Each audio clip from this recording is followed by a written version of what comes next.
কি রে, তুই কোথায়? আমি আর্ট গ্যালারিতে যাচ্ছি। তুই এক্ষুনি রেডি হয়ে চলে আয়, এই মুহূর্তে। আমি বেরোচ্ছি এখন। Wow, very nice.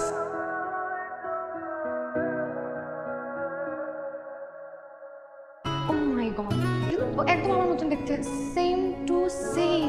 আসলেই অসাধারণ। এই ছবিটার নাম রাধিয়া।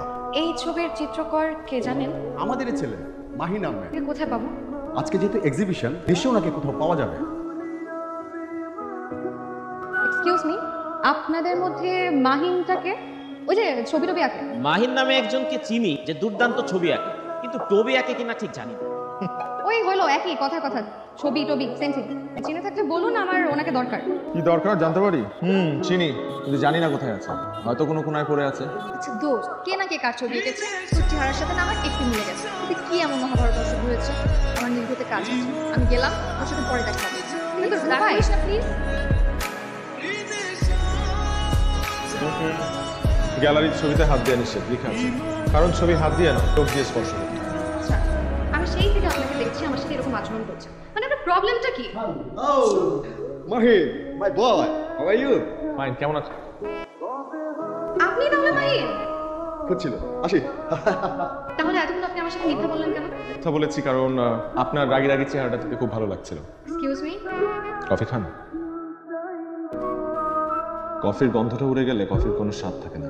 ধোয়ার গন্ধটা নিতে হয় মস্তিষ্কে, আর স্বাদটা জিভে। আমি আপনার কফি কেন খাবো? একজন সুন্দরী রমণীর সামনে বসে দিনের প্রথম কফিটা খাওয়ার যে আনন্দ, সেটা থেকে আমি নিজেকে বঞ্চিত করতে চাই না। মানুষ পটাতে তো দেখি আপনি ভীষণ পটু। তাছাড়া আমি আপনাকে কখনো বলেছি যে আমি আপনার উপরে রাগ? আমি একজন চিত্রকর, তাই আমার কাজ হচ্ছে সাবজেক্টের মনের কথা ইমেজে ফুটিয়ে তোলা, তা না হলে ইমেজটা প্রাণশূন্য রয়ে যায়। তার মানে আমি আপনার ইমাজিনেশনে আমার ইমেজ কোথা থেকে পেলেন? আপনি কোন ইমেজটার কথা বলছেন? বাহ, ছবি আঁকার সাথে দেখি আপনি অভিনয়ে বেশ পারদর্শী। জি, আমরা যে ছবিটার সামনে দাঁড়িয়েছিলাম, আপনি আপনাকে সেই ইমেজটার কথা বলছেন। আচ্ছা, রাধিয়া। আপনার রাধিয়ার সাথে যে আমার চেহারার এক অদ্ভুত মিল, এতক্ষণ সেটা নিশ্চয়ই বুঝতে পেরেছেন। আমি স্বীকার করছি রাধিয়ার সাথে আপনার কোনো না কোনো জায়গায় হয়তো একটু মিল আছে, কিন্তু বিশ্বাস করুন আপনি নয়। আমি আপনার ছবিটা কিনতে চাই। অবশ্যই, ছবি বেশি তো আমার আছে। আমি আপনার ছবিটা এক্ষুনি কিনতে চাই, এবং এই মুহূর্তে। কিন্তু আমি চাই না আমার ছবির স্থান আর লিভিং কিংবা বেডরুমে। আপনি ছবিটা অবশ্যই কিনবেন, কিন্তু এই মুহূর্তে আমি আপনাকে ছবিটা দিতে পারবো না। এক্সিবিশন চলাকালীন অবস্থায় কোনো ছবি দেয়াল থেকে নামানো সম্ভব না। এক্সিবিশন শেষ হবে, সুতরাং আপনাকে একটু ধৈর্য ধারণ করতে হবে। ওকে দিন। দুর্ভাগ্যবশত আপনার সাথে আমার এতক্ষণ যাবত কথা হচ্ছে, আপনি একটা কথাও হাসি মুখে বলেন। ইনফ্যাক্ট আপনার নামটা পর্যন্ত আমি জানি না। অদিতি। নামটা অ্যাটলিস্ট হাসি দিয়ে বলুন। অদিতি। দেখা হবে। কি অবস্থা করে রেখেছি, কিভাবে চুল উঠছে। কালকে ডাক্তারের কাছে যেতে হবে, মনে আছে? মা, আমার ডাক্তারের কাছে যেতে ভালো লাগে না। গেলেই এক কাপে ওষুধ ধরে যায়। হয় ওষুধের যন্ত্রণায় রাতে আমি ঘুমাতে পারি না। এক্সকিউজ মি, আরে রাধিয়া, আমি তো মনে মনে আপনাকেই ভাবছিলাম। আচ্ছা, আমি না কোনো অ্যাড্রেস বা ফোন নাম্বার দিয়ে গেলেন আমাকে, আমি আপনার সাথে যোগাযোগ করবো। কেন? কি হয়েছে? আপনি কি ছবিটা কাউকে দিয়ে দিয়েছেন? আসলে একজন জাপানি ভদ্রলোক, খুব শৌখিন মানুষ, 7 দিন যাবত আমার পিছনে লেগে আছে।